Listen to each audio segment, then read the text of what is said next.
अनुभवी फलंदाज नीरज पांडे आलेत मैदानावर. आता ते कसं जम बसवतायत याकडे सगळ्यांचं लक्ष आहे, कारण वेडनेसडे, स्पेशल 26, बेबी या त्यांच्या इनिंग खूप गाजलेल्या होत्या. आणि धोनीच्या करिअरवरचा हा जो सिनेमा आहे, पहिलाच बॉल आणि पहिल्याच बॉलवर त्यांनी सिक्सर मारलाय.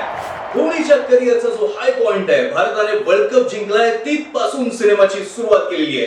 स्टेडियम प्रमाणेच थिएटर मधले लोक सुद्धा खुश आहेत, टाळ्या वाजवत आहेत. आता पुढे प्रचंड मनोरंजन होणार असं त्यांना वाटतंय, पण तसं होत नाही. सिनेमा फ्लॅशबॅक मध्ये जाताच संत होतो. धावफलक हलका ठेवायचा सोडून नीरज पांडे पिचवर जम बसवायचा प्रयत्न करतात आणि वन डे मॅचची टेस्ट मॅच करून टाकतात.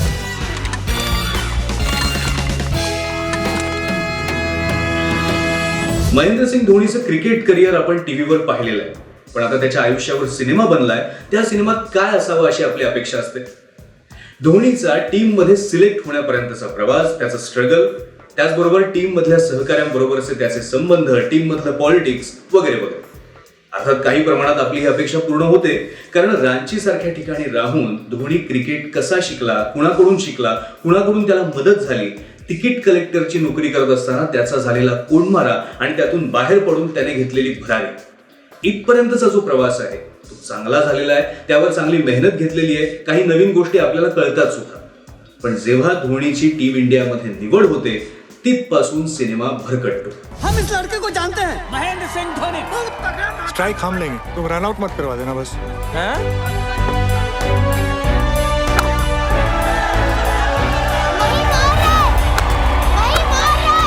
धोनीचं प्रेम प्रकरण, गाणी याच्यातच सिनेमा अडकतो. म्हणजे ड्रेसिंग रूम मधला ड्रामा नाही. धोनीला पहिल्या 4 मॅच मध्ये अपयशी ठरून सुद्धा 5व्या मॅच मध्ये कशी संधी मिळाली याचं उत्तर मिळत नाही. बरं, धोनीला कॅप्टन केलं कुणी, तो कॅप्टन झाला कसा याचंही उत्तर नाही. धोनी हा कॅप्टन कूल का आहे याचंही उत्तर मिळत नाही. हा, पण त्याचा जो गाजलेला हेलिकॉप्टर शॉट आहे ना, तो कुठे शिकला ते एवढं मात्र सिनेमात कळतं. थोड़ा बैटिंग दोगे क्या? हमको भी एक चांस दीजिए ना सर.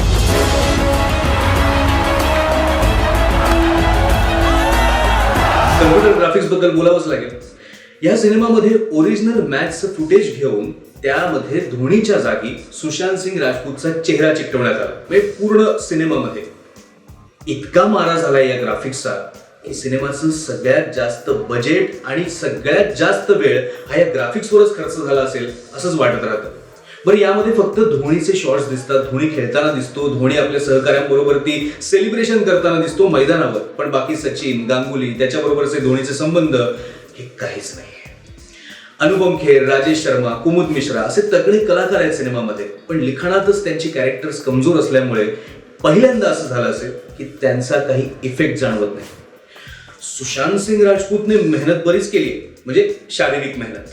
अभिनयात तो थोडा मागे पडलाय, खास करून रोमॅन्टिक धोनी साकारताना. बाकी धोनीची स्टाईल वगैरे त्याने चांगली उचलली. असं वाटत राहतं की धोनीनेच नीरज पांडेकडून हा सिनेमा बनवून घेतला असेल का? हो, कारण नीरज पांडेची काही छापच सिनेमावर जाणवत नाही. एक सांगू का, तुमच्याकडे खूप वेळ असेल, तुम्हाला काही काम नसेल, तरच तुम्ही हा सिनेमा बघायला जा. कारण या सिनेमाचं ड्युरेशन आहे 3 तास 11 मिनिट. नीरज पांडेच्या या MS धोनी सिनेमाला मी देतोय 2 पॉपकॉर्न. आणि आता अद्भुत सैराट कॉन्टेस्टचे विजेते, या आठवड्यातले विजेते आहेत अभिषेक करंदीकर आणि अभय राऊत.